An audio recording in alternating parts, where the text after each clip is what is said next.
자, 오늘은 요한복음 2장 23절부터 시작하도록 하겠습니다. 2장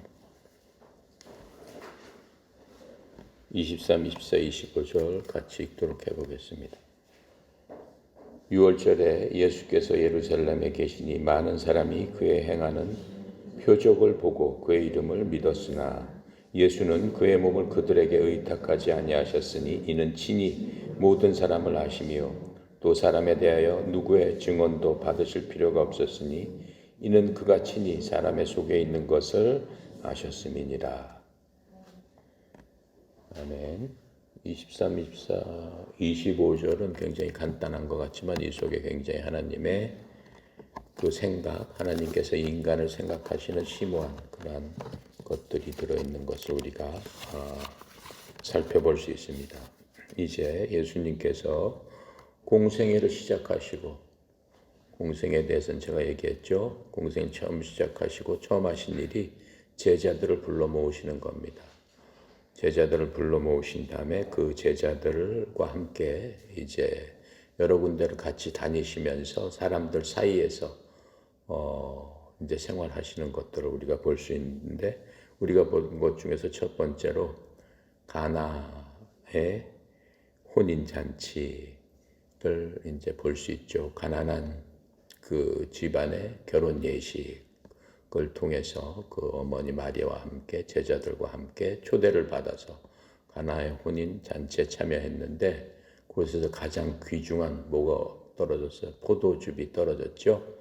그래서 이스라엘에서는 결혼 예식을 일주일간 계속한다고 그랬어요. 그리고 가장 기쁜 날이고 또 가장 축복받는 그러한 날이기도 합니다. 그런데 거기서 꼭 필수적으로 있어야 되는 음료수와 같은 역할을 하는 포도즙이 떨어졌어요. 그래서 포도즙을 예수님께서 기적적으로 돌 항아리 6개 드는 그 통에다가 물을 채웠는데, 그것이 아주 처음으로 맛보는 아주 향기로운 포도즙이 돼서 온 손님들한테 그것을 내주는 그런 것들, 또 하나님께서 사람들의 그 힘들고 어려운 그러한 상황에서 꼭 필요한데 그것을 공급해 주시는 그러한 예수님, 하나님의 모습을 처음으로 볼 수 있습니다. 그리고 예수님께서 이 땅에 공생애를 시작하시면서 인간의 몸으로 이 땅에 오셔서 처음으로 사람들한테 기적을 베풀어 주셨습니다. 그것은 영적인 의미로 포도즙은 기쁨을 상징한다고 그랬어요. 우리가 인간적으로 우리가 추구하는 기쁨, 그 기쁨은 한정이 있는 거죠. 아무리 좋은 것도 시간이 지나고 바뀌게 되면은 그냥 흐지부지하게 마는 겁니다. 영원한 기쁨을 우리가 누릴 수는 없는 거죠. 하지만 예수님께서는 우리가 그러한 힘들고 어려운, 그러한 지치고 힘들었을 적에 예수님을 찾는 사람들한테 예수님께서 생명의 기쁨을 주신다라고 하는 영적인 의미가 있다라고 했습니다. 그 이후에 예수님께서 이제 6월절이 될 즈음에 제자들과 같이 가나에서 가버나움으로 가셨다가 가버나움에서 예루살렘에 있는 그 성전으로 향하는 그런 그 상황들을 성경은 얘기하고 있어요.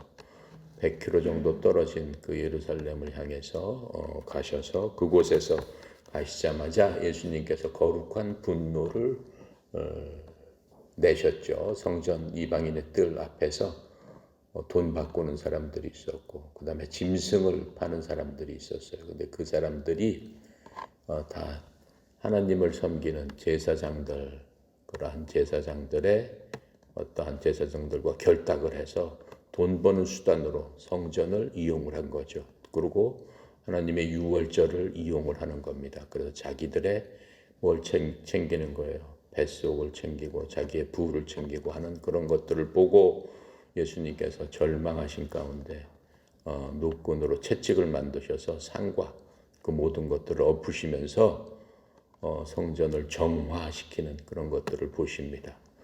그 사람들이 그 성전에 모여서 뭘 하는 거예요? 하나님 앞에 영광을 돌리고 하나님을 거룩하게 하고 하나님의 성전에서 기쁨으로 하나님께서 주시는 말씀을 받아서 새 힘을 얻어야 되는 그 성전임에도 불구하고 그 제사장들이 그러한 사리사욕을 치우기 위해서 그런 명절을 통해서 하나님을 왜곡시키고 또 하나님의 말씀은 제쳐놓고 자기들이 만들어 놓은 전통과 규례를 통해서 오히려 백성들을 힘들게 하고 백성들의 그 피를 빨아먹는 그러한 짓을 한 제사장들, 바리새인들 이런 사람들에 대해서 하나님께서 예수님께서 꾸짖으시고 그 모든 것들을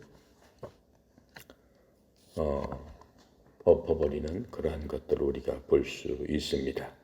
자, 그렇게 하시면서 이제 예수님께서 기적들을 보여주시고 또 이제 공생애 때 보면은 예수님께서 공생애 시간 동안 많은 기적을 사람들에게 보여줍니다. 그래서 메시아의 그런 기적 그런 것들을 보면서 사람들이 그 기적을 보고 많은 사람들이 예수님을 쫓고 예수님을 따라다녔어요. 병을 고쳐주니까 또 먹을 것을 주니까 사람들이 수천 명씩 따라다니면서 환호를 했어요. 아, 이분이야말로 우리 민족을 구원해 주실 하나님께서 보내주신 분이구나라고 하면서 그 사람들은 그 보이는 것을 보면서 환호할 수밖에 없는 거죠. 예. 자, 그런데 이제 오늘 보는 23절은 뭡니까? 6월절에 예수님께서 예루살렘에 계시니 많은 사람이 그의 행하시는 표적을 보고 그의 이름을 믿었더라 라고 얘기하고 있죠. 예수님께서 보여주신 그 표적을 보니까는 이 예수님이 참으로 우리 민족의 지도자구나 라고 하면서 믿었다라고 하는 겁니다. 24절에 예수는 그의 몸을 그들에게 의탁하지 아니하셨으니 이는 친히 모든 사람을 아시며라고 말씀하셨어요. 그게 무슨 얘기예요? 자기의 몸을 그 사람들한테 의탁하지 않았다. 예수님을 막 환호하면서 따라다녔지만 그 사람들을 전혀 믿지 않으셨다라고 얘기하는 겁니다. 그 사람들이 주님, 저는 주님을 믿습니다라고 고백을 하지만 그 말을 믿지 않았다라고 말씀을 하고 계십니다. 그래서 그 예수님께서는 그들이 무슨 말을 하든지 거기에 따라서 행동하고 거기에 위로를 받고 하시는 그런 분이 아니셨다라고 하는 겁니다. 그래서 이 많은 사람들이 기적을 보고 표적을 보고 믿겠다고 따라다니는 것과 실제로 예수님만을 의지하겠다는 것은 완전히 큰 차이가 있습니다. 그 사람들은 그 기적을 봤기 때문에 말로만 믿겠다고 한 거예요. 만약 예수님이 그런 기적 없이 내가 하나님이다, 나를 믿으면은 너희들이 죄로부터 구원받고 사망에 이르지 않고 천국으로 내가 인도할 것이다. 그냥 이렇게 얘기했더라면은 그게 무슨 소리냐라고 하고 전혀 믿지 않았을 겁니다. 자, 그런데 이제 그런 표적을 통해서 이 사람들이 이제 환호를 하고 열광을 하게 되는 거죠. 요한은 예수님의 기적들을 성경에 보면 많이 기록하고 있는 것들을 우리가 볼 수 있습니다.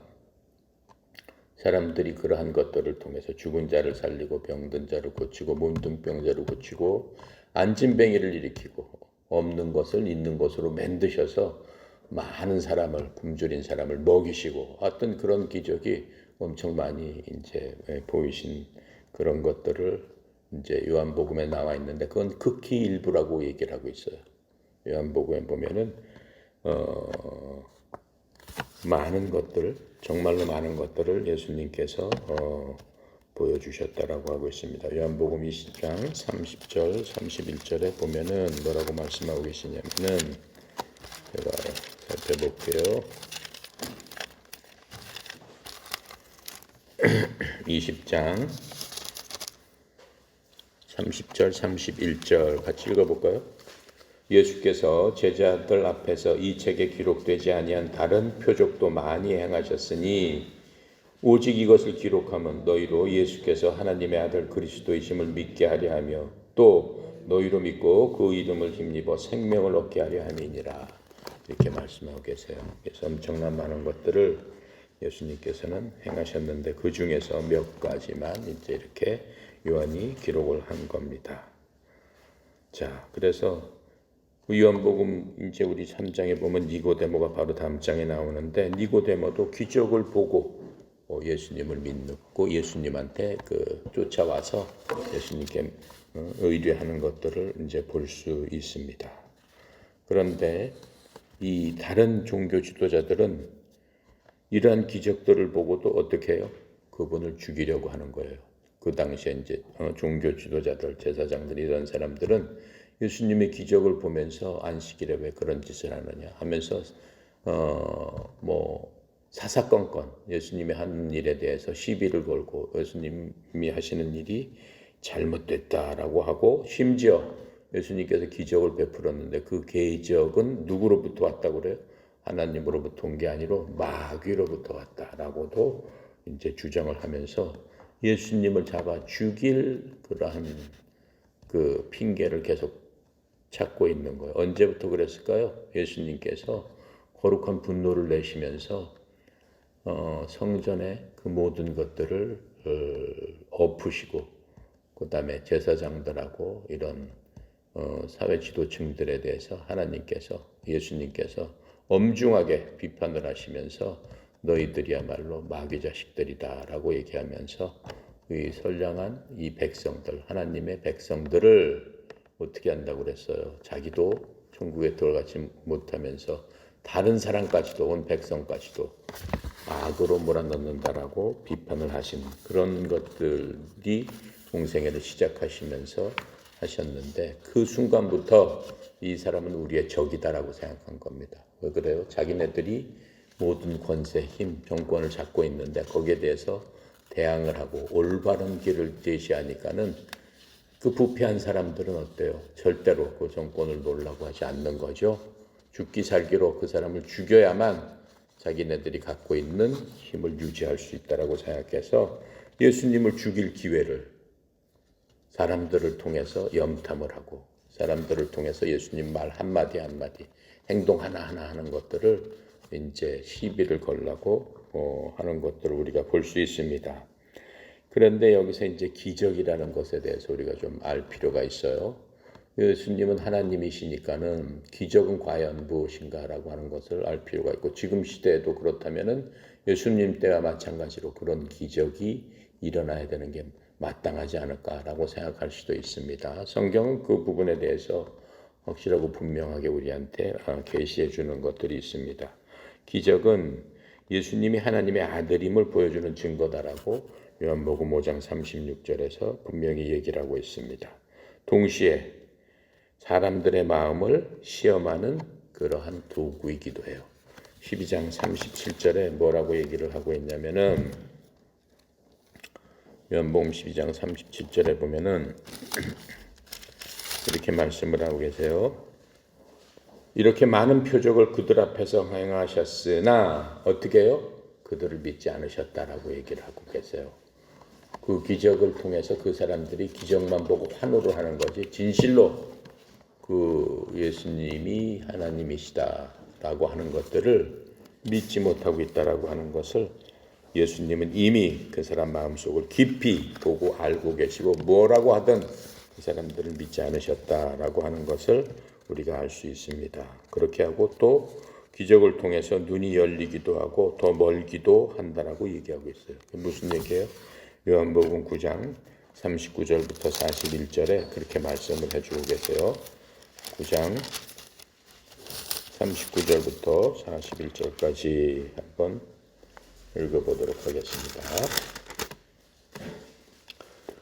39절부터 41절 같이 읽어보겠습니다. 예수께서 이르시되 내가 심판하러 이 세상에 왔으니 보지 못하는 자들은 보게 하고 보는 자들은 맹인이 되게 하려 함이라 하시니, 바리새인 중에 예수와 함께 있던 자들이 이 말씀을 듣고 이르되 우리도 맹인인가? 예수께서 이르시되 너희가 맹인이 되었더라면 죄가 없으려니와 본다고 하니 너희 죄가 그대로 있느니라. 이렇게 말씀하시고 계시는 거예요. 기적을 통해서 진정으로 사람을 하나님을 깨닫는 사람하고 보고도 깨닫지 못하는 그런 그 사람들을 어떻게 해요? 판별할 수 있는 그러한 도구가 됐다라고 하는 것을 알 수 있습니다. 근데 주님은 기적과 이러한 말씀의 진리를 함께 묶으려고 사람들한테 알려주고 계시는 거예요. 사람들은 어때요? 사람들은 기적만 보고 그 현상만 보고 따라가려고 하는 거예요.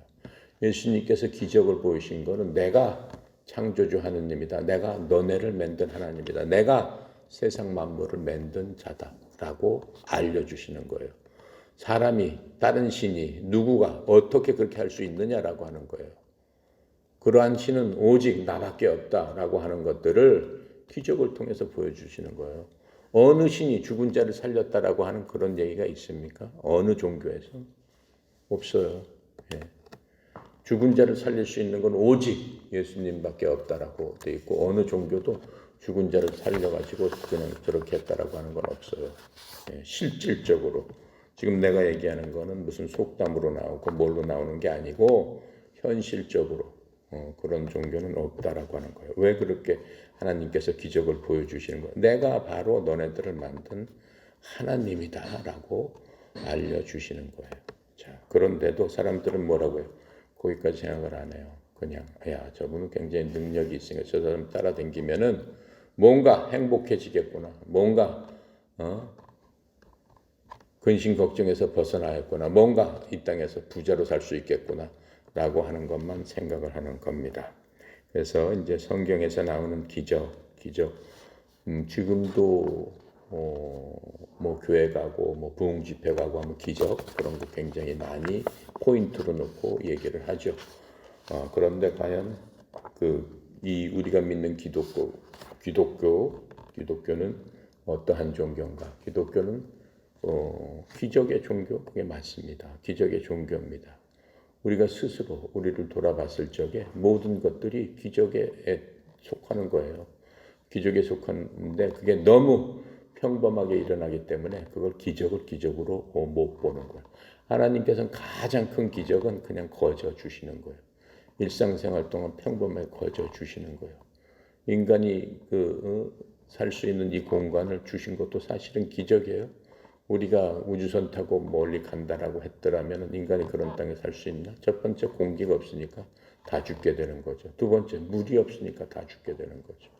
공기와 물을 갖다 주셔가지고 살게 하는 것 자체가 기적 아니냐라고 하는 거예요. 특별히 하나님께서 우리가 이렇게 얘기를 하면서 우리를 만드신 분이 누구다라는 것을 알게 하는 것 자체가 기적이 아니냐라고 하는 거예요.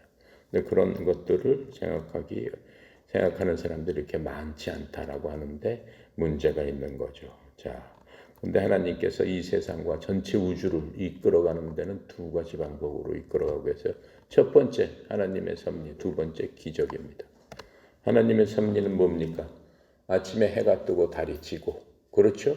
이 전체 우주에 수십억 개 셀 수 없는 그런 행성들이 있고 별들이 있는데 서로 부딪히지 않고 유지하면서 어떻게 돌아가고 있다라고 하는 거예요. 그렇죠? 왜 그게 가끔가다 부딪힐 수도 있고 우주 공간에서 그 뭔가가 발생할 수도 있는데 안 부딪히잖아요. 그리고 때가 되면은 1년이 봄, 여름, 가을, 겨울이 있고 때가 되면은 꽃이 피고 때가 되면 나무가 또 죽었다가 다시 살아나고 그 모든 것들이 하나님의 섭리 가운데 일어난다라고 하는 거예요. 예수님께서 그 파워로 우주 만물을 붙들고 계시다라고 하는 거예요. 그때 한번 얘기했죠. 제가 행력이라는 걸 얘기했죠. 행력이라는 거. 행력을 통해서 어떻게 우주 만물이 서로 질서를 유지하고 거리를 유지하고 서로 부딪히지 않게 행력을 통해서 예수님께서 붙들고 계신다라고 얘기를 했어요. 그래서 그 행력에 따라서 하늘이 어떻게 된다고 그랬어요? 얼마 안 있으면 하늘이 그냥 접혀져서 사라질 날이 있다라고 했어요. 쭈그러들어서. 예수님께서 행력을 놓는 순간 그렇게 된다라고 했어요. 예수님께서. 그런 것들을 하나님의 섭리라고 하는 겁니다. 지금 우리가 보기에는 그게 자연스러운 자연의 법칙이라고 사람들은 얘기를 하고 있죠. 근데 그건 결코 자연의 법칙이 아닙니다. 자연의 법칙을 법칙대로 만들어 주신 하나님의 섭리에 따라서 그런 것들이 그대로 움직이고 있기 때문에 우리가 편안하게 살 수 있다라고 하는 겁니다. 그런데 기적이 있죠. 기적은 뭡니까? 해를 멈추는 거는 기적이죠. 해를 멈추는 거. 성경에 보면 해를 멈춘 사건이 있습니다. 여호수아 때 전쟁 때 해하고 달을 멈춘 그런 기적이죠. 여호수아서 10장 12절부터 14절에 보면은 예수님께서 전쟁 기간 동안에 어떻게 했어요? 해를 멈추고 달을 멈춘 그런 사건을 우리가 알 수 있습니다. 또 엘리사 시대 때 그 제자들이 도끼를 어떻게 호수에 빠뜨립니다. 근데 그 도끼자로 그 쇠가 물 위에 뜨게 하는 하나님의 놀라운 기적을 보여주십니다. 쇠가 어떻게 뜨겠어? 기적적으로 뜨게 하는 그런 것들도 보여주는 것들을 알 수 있습니다. 그럼 기적은 언제 생겼습니까? 우리가 기적 생긴 것들을 출애굽기 때 봤죠. 출애굽기 때 기적을 모든 물을 피로 바꾼 모세와 또 여호수아 시대 때 그때 기적이 하나님께서 기적적으로 그 기적을 통해서 하나님께서 이스라엘 백성 자기 백성을 구출하는 때 기적적으로 많은 것들을 사용하셨음을 우리가 알 수 있습니다. 또 그러고 성경에 보면은 엘리야와 엘리사 시대 때 엘리와 그 제자 엘리사 시대 때 엘리야 자체가 기적적으로 죽지 않고 하나님께서 보내신 병거를 타고 하늘로 올라가는 것을 자기 제자 엘리사가 본 그러한 기적들 그것도 이제 성경은 말씀해주고 계십니다. 특히 이제 예수님께서 이 땅에서 공생애를 사시면서 지상에서 사역을 하실 때 사도들과 함께 사도들까지 합해서 70년 동안 엄청난 기적들을 성경을 통해서 행하셨음을 우리가 알 수 있습니다. 자, 그런데 우리가 이러한 기적들이 성경에 있다고 해서 일상적인 삶에서 매일 기적을 기대하는 것은 어때요? 성경에 맞지 않습니다. 그런 식으로 기적을 매일매일 목사님이 기도해가지고 오늘 뭐가 있으니까 해야 멈춰라 해서 해야 멈춘다면 일상이 돌아가겠어요? 이 목사님도 멈추고 저 목사님도 멈추고 이 사람도 하면은 일상이 돌아갈 수가 없는 거죠. 그러니까 그런 기적들은 그렇게 일어나는 것들이 아닙니다. 흔하게 일어날 수 있는 그런 것들이 아니다라고 하는 겁니다. 근데 기적을 하나님께서 성경에 보면은 주신 목적이 있어요. 왜 기적을 주셨을까요? 하나님의 말씀을 확증하기 위하여 사람들한테 하나님이심을 확증하기 위해서 표적과 기적을 보여주셨다라고 했습니다. 기적은 뭐예요? 우리가 보면 엄청난 일이죠. 가장 강력한 일이죠. 죽은 자를 나사여라. 3일 전에 죽었는데 나사로야 나와라 라고 했더니 죽은 시체가 걸어 나왔단 말이에요. 엄청난 강력한 일이죠. 그것보다 더 강력한 일이 어디 있겠습니까? 자, 근데 이건 무엇입니까? 하나님께서 하나님의 능력을 보여주시는 거예요. 우리 믿음을 통해서 그분은 창조주 하나님이시다. 말씀으로 모든 것들을 그렇게도 하실 수 있는 분이다. 바로 하나님이시다. 라고 하는 것을 보여주시기 위해서 행하시는 것이다라고 우리가 이해를 할 수 있습니다. 특별히 신약 성경은 여러 경우에 기적을 표적이라고 또 말씀하고 계세요. 예수님께서 기적들이 자신이 누구다, 메시아다, 그리스도다 라고 하는 것들을 보여주시기 위해서 이 표적을 갖다가 보여주시면서 이 표적을 통해서 구원받도록 하기 위해서 그 표적을 주셨다라고 하는 겁니다. 그러니까 예수님의 최종적인 목표가 뭐예요? 구원받게 하는 거예요. 마귀의 자손이었는데 마귀로부터 사람들을 어떻게 데리고 마귀로부터 건져내서 구원을 받게 하려고 보여주시는 그런 것들이다라고 얘기하는 거예요. 자, 고린도후서 12장 11절 12절 찾아볼게요.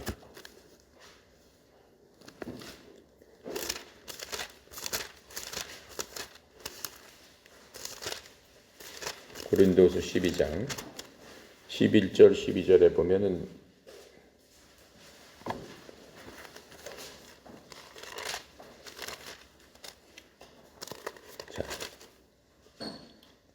11절, 12절 같이 읽어볼게요. 내가 어리석은 자가 되었으나 너희가 억지로 시킨 것이니 나는 너희에게 칭찬을 받아야 마땅하도다. 내가 아무것도 아니나 지극히 크다는 사도들보다 조금도 부족하지 아니하여. 이 바울의 얘기예요. 12절에 사도의 표가 된 것은 내가 너희 가운데서 모든 참음과 표적과 기사와 능력을 행한 것이라. 지금 사도 바울이 이제 고린도 사람들한테 한 얘기예요. 사도 바울 얘기가 나왔으니까 사도 바울을 사도라고 얘기하죠. 이 성경에서 이제 사도라고 불리는 사람은 예수님이 살아 계실 적에 공생애 때 예수님하고 같이 직접 예수님을 본 예수님의 제자만을 사도라고 합니다. 예수님 돌아가신 이후에 지금도 나는 뭐 예수님의 사도도 그건 사도가 아니에요. 예수님을 뭐 현실적으로 못 봤잖아요. 그러니까 사도가 아니에요. 그럼 바울은 예수님 따라다니면서 현실적으로 봤나요? 못 봤어요, 바울도. 그러니까 이제 사람들이 바울한테 넌 사도도 아닌데 네가 왜 사도 행세를 하고 하느냐라고 고린도 교회 사람들이 얘기를 하는 거예요. 고린도 교회는 누가 만들었어요? 사도 바울이 만들었음에도 불구하고 자기 스승을 이제 비판하는 거예요. 당신이 진짜 그 사도냐라고 하면서 이제 그 얘기를 하는 거예요. 내가 그 사도의 표적으로 이적과 기적 이런 모든 것들을 행한 것들을 니네들이 알지 않느냐. 사도 바울도 어떻게 했어요? 죽은 자를 살렸잖아요.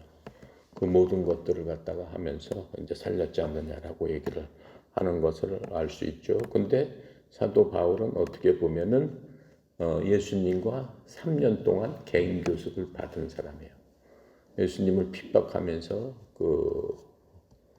예수님을 잡으러 돌아다닌 사람 중에 최고 대장이 사도 사울이잖아요. 그 바울인데 그랬을 적에 예수님의 빛을 빛을 받았죠.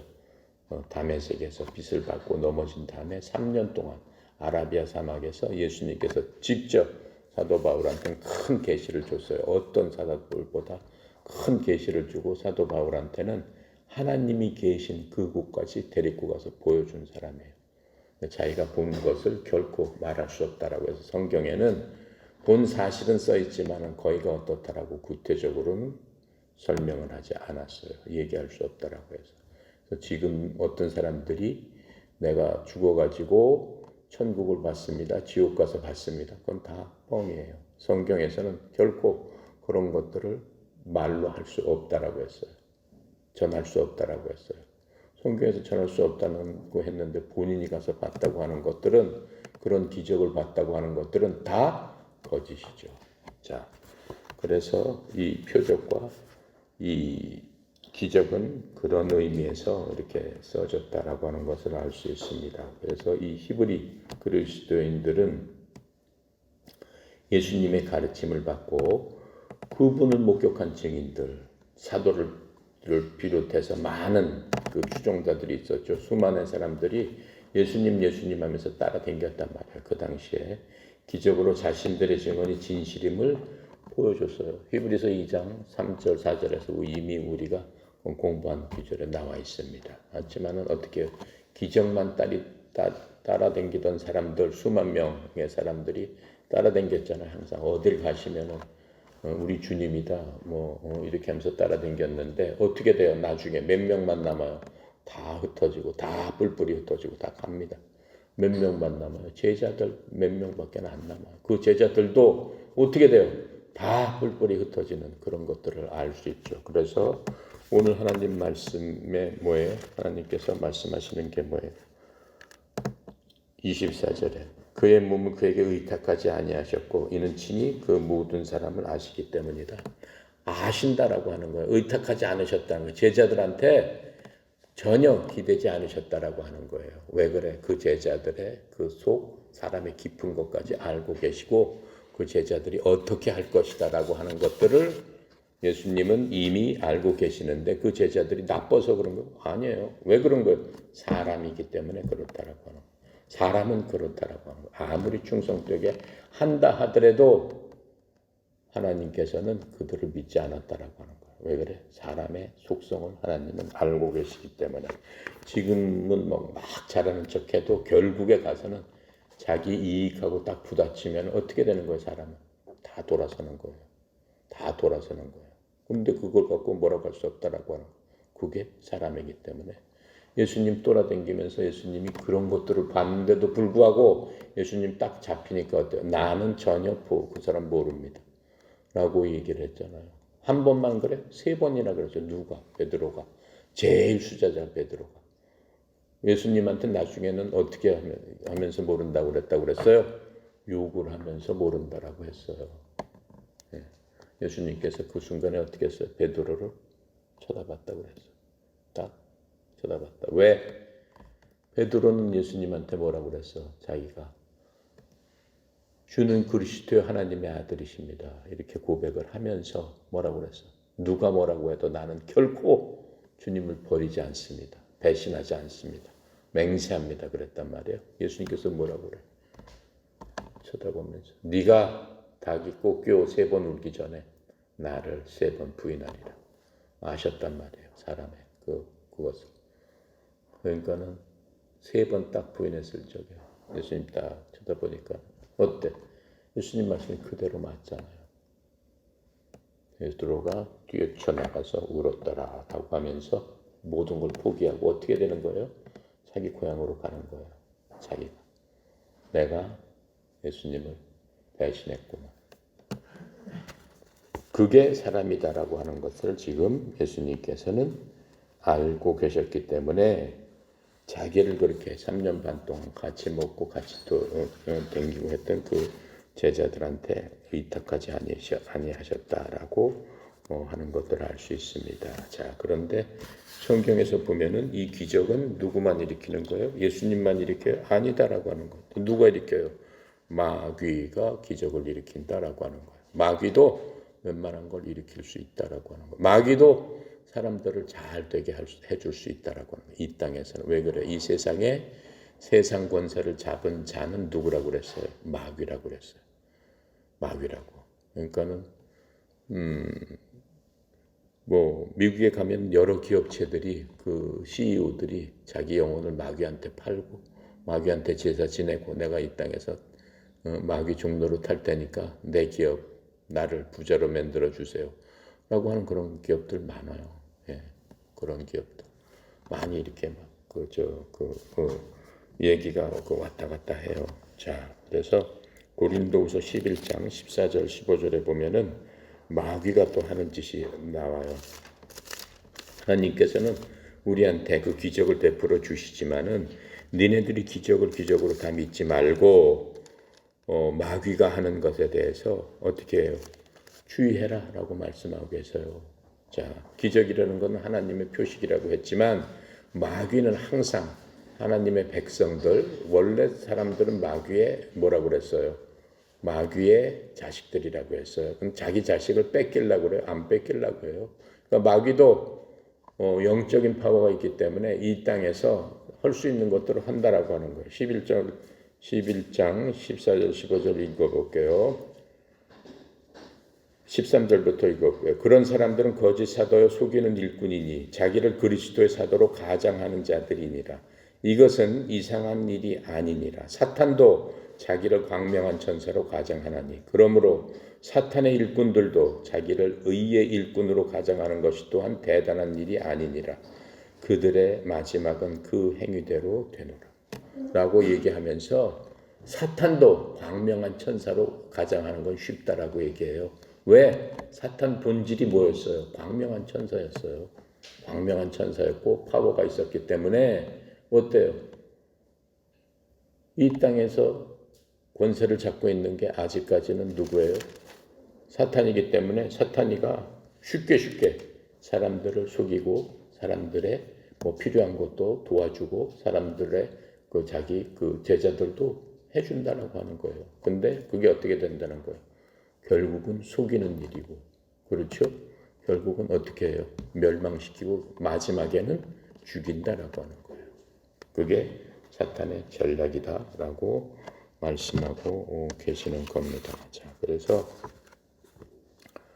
그 마태복음 24장 24절에 보면은 예수님께서 직접 이제 그런 사람들한테 그 말씀을 하고 계세요. 이 땅에 계시면서 24장 24절에 보면은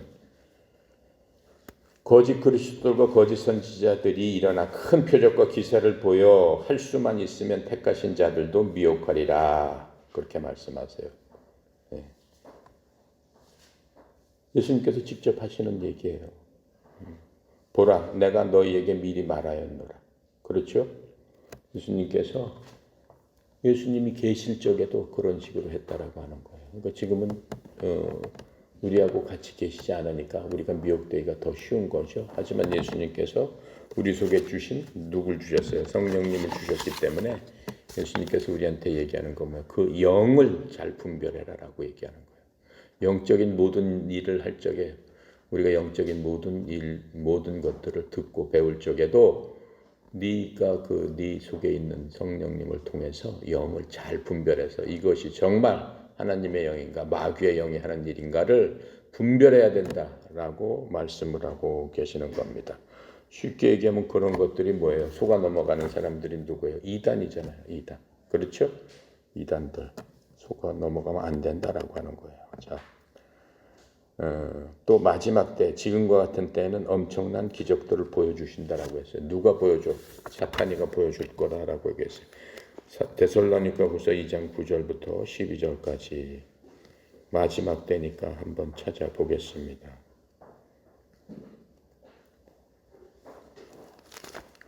데살로니가후서 2장 9절부터 12절까지 무슨 짓을 하나 읽어볼게요.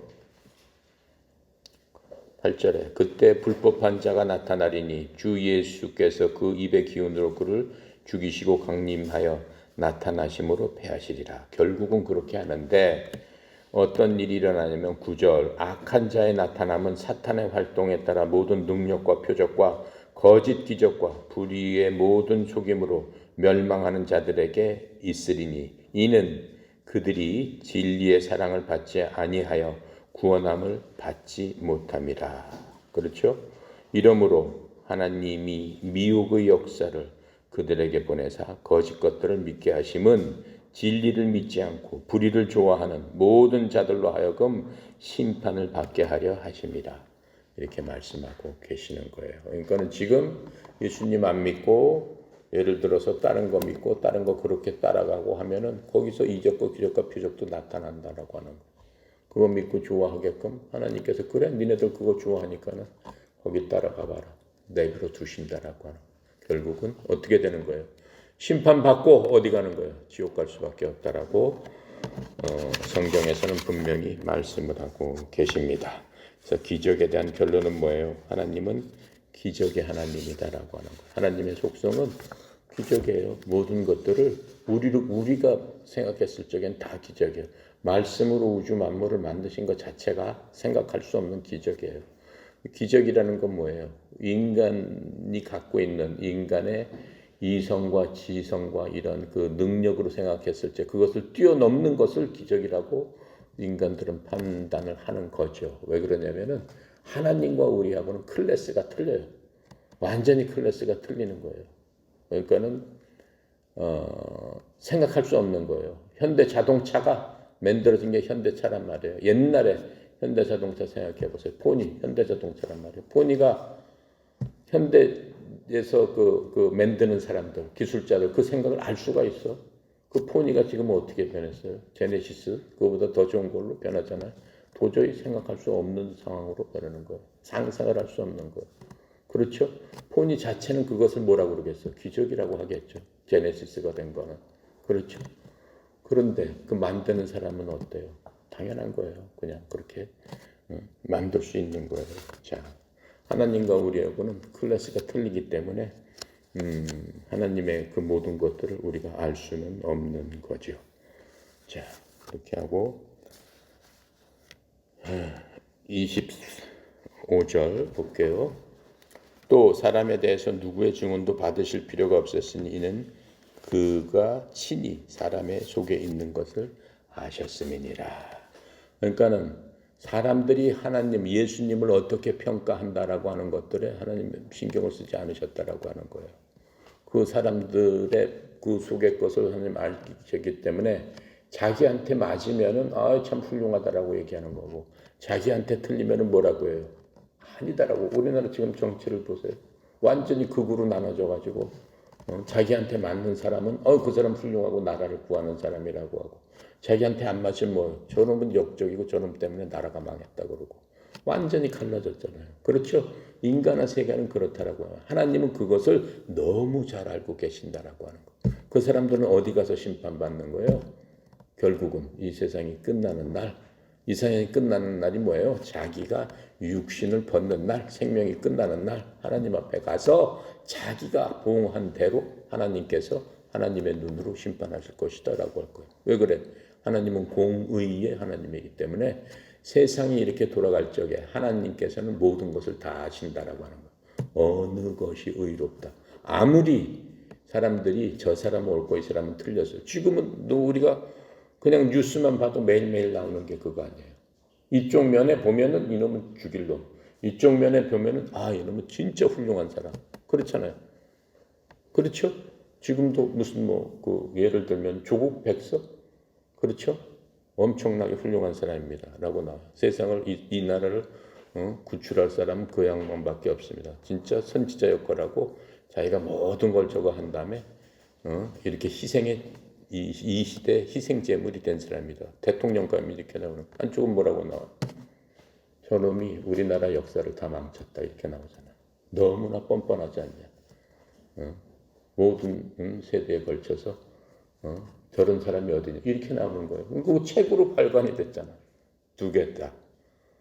그게 인간이다라고 하나님은 판단하시는 거예요. 인간이 이렇게 뻔뻔하다라고 얘기를 하는 거예요. 이놈이 잘났다 저놈이 잘났다라는 게 아니고 인간 자체가 그렇다라고 하나님은 알고 계시기 때문에 그런 인간한테 내가 뭘 맡기고 뭘 기대를 하겠냐라고 말씀을 하시는 거예요. 난 처음부터 알고 있다라고. 마태복음에 보면 어때요? 마태복음 16장에 보면 어때? 예수님을 팔자가 누군지 이미 알고 계셨다라고 하는 거예요. 제자 중에. 그런데 무엇을 의탁하겠냐라고 얘기를 하고 계시는 겁니다. 자, 그래서 하나님께서 말씀하시는 거는 뭐예요? 많은 사람이 기적을 보고 믿는다고 하고 나왔지만은 어때요? 사람들은 그 기적 자체만을 보고 광분하고 흥분하고 좋아하는 거다라고 말씀을 하고 계세요. 근데 하나님께서 만드신 그 기적은 나는 메시아고 난 그리스도 내가 하나님이다라는 것들을 보여주기 위해서 만들었는데 본질은 못 본다라고 하는 거예요.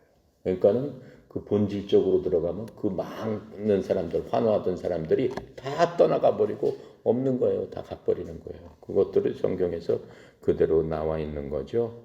자, 그리고 모든 사람을 아시기 때문에 하나님은 절대로 사람들을 의지하지 않으신다. 자, 그렇게 하면서 그 반대로 하나님께서는 창조주 하나님이신 예수님을 의지해야만 니네들한테 뭐가 있다는 거예요? 생명이 있다라고 하는 것들을 우리한테 알려주시는 것임을 우리가 알 수 있습니다. 그래서 우리 스스로 지금 여기서는 생각해 보라고 하는 거예요. 하나님과 나의 관계는 어떤가라고 하는 것들을 여기서 영적으로 주는 말씀은 뭐냐면은 하나님께서 그렇게 믿지 않으셨고 사람들을 내 손길 다 한다라고 하시는 거는 뭐예요? 바닷속 깊이는 나라도 사람의 한 길도 안 되는 그 속마음은 모르겠다라고 하는 게 여러분 흔히 하는 얘기잖아요. 사람은 진짜 그렇단 말이에요. 시시각각으로 변하기 때문에. 그게 사람이기 때문에.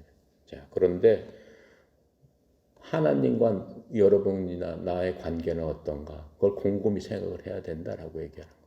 그 중간 단계는 없다라고 하는 거예요.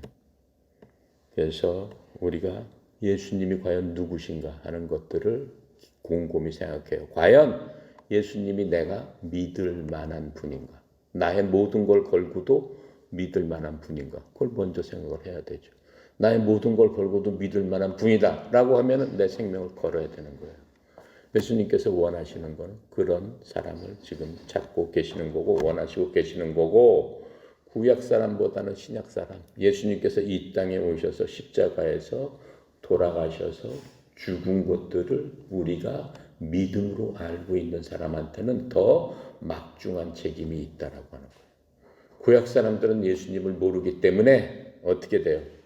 하나님께서 봐주실 수 있는 부분이 있다라고 하는 거예요. 근데 신약 사람들은 어때요? 봐주실 수 있는 부분이 사실은 없어요. 왜 그래? 이미 자기 자신을 주셨기 때문에. 누굴 위해서? 자기가 왔을 때부터 모든 사람들을 위해서. 그 이후의 사람들. 물론 그 이후의 사람들도 다 주셨지만 특히 이것을 듣고 보고 깨닫고 아는 사람들한테는 변명할 자료가 없다라고 하는 그런 것들입니다. 그래서 우리 마음속에 무엇이 있는지 스스로 여러분이 곰곰이 확인을 해야 됩니다. 정말로 우리는 예수님께로 돌아선 사람인가? 그거는 자기 자신만 알아요. 목사님도 모르고 형제 자매도 모르고 남편도 모르고 아내도 모르고 다 몰라요. 왜 그래? 그 마음의 깊이를 아무도 알 수 없기 때문에, 측량할 수 없기 때문에 자기 자신은 알고 있어요. 그러니까는 그걸 곰곰이 생각하고 예수님께로 돌아와야 된다라고 성경은 얘기하고 있는 겁니다. 자, 기도하고 마칩니다. 감사하시고 옳으신 하나님 아버지, 참으로 은혜 감사합니다. 예수님께서 하나님이신 그 창조주 하나님이신 말씀으로 만물을 창조하신 그분께서 우리 인간들을 위해서 인간의 몸으로 오셔서 제자들을 통해서 말씀을 해주시고 또 우리도 이 제자들 가운데서 서게 하시고 또 그 말씀 가운데 있게 하여 주신 주님 감사합니다. 참으로 그 말씀이 2000년 전에 그 말씀이시지만 하나님께서는 시간과 공간을 초월하시는 그러한 분이기 때문에 오늘 우리한테 주시는 그 말씀으로 저희들이 받아들이고 하나님 앞에 정직한 심령으로 이제 인간의 간사한 그런 모든 것들을 벗어버리고 거듭난 자로서 하나님의 자녀로서 하나님의 성품을 닮은 자로서 단순하게 하나님의 말씀에 순종하며 주님 바라보고 따라갈 수 있는 그러한 심령 다 되도록 주님께서 축복하시고 하나님의 말씀을 생명으로 깨닫고 우리가 한 걸음 한 걸음 걸어가는 저희들 다 되도록 주님께서 인도하여 주시옵소서. 특별히 고개 숙인 하나님의 자녀들 주님 축복하여 주시되 삶의 현장에서 여러 가지로 많은 일들을 겪고 만나지만은 그 당시에 제자들처럼 흔들리지 않게 하시고 온전히 하나님만을 바라보고 의지하며 이 세상을 다 넉넉히 이기는 자들로서 승리하게 하여 주시옵소서. 특별히 전국에 흩어져 있는 모든 주의 제자들을 기억하여 주시옵소서. 삶의 현장에서 말씀을 생명처럼 여기고 온전히 주님의 참 제자로서의 삶을 사는데 힘을 얻도록 주님께서 힘과 용기와 능력도 허락하여 주시옵소서. 특별히 송영희 이사장님 하나님 축복하여 주셔서 이러한 협회를 허락하여 주시고 우리 협회가 하나님 말씀에 올바로 서서 하나님의 제자들이 되기 위해서 몸부림치고 하나님 앞에 간구하고 하나님 앞에 모든 것들을 맡기기 위해서 노력하고 또 하나님 앞에 또 엎드린 주의 종에게 하나님 축복하여 주셔서 영육간의 강건함을 허락하여 주시옵시고 이 협회를 주님께 온전히 의탁하오니 주의 종에게 하나님 이 협회가 하나님 앞에 가는데 부족함이 없도록 지도자로서의 그 삶을 살고 지도자로서의 그 모든 것들을 믿음으로 극복할 수 있도록 복의 복을 더하여 주시옵소서. 오늘도 주 앞에 모든 것 의탁합니다. 감사드리며 예수 그리스도 이름으로 기도드렸습니다. 아멘.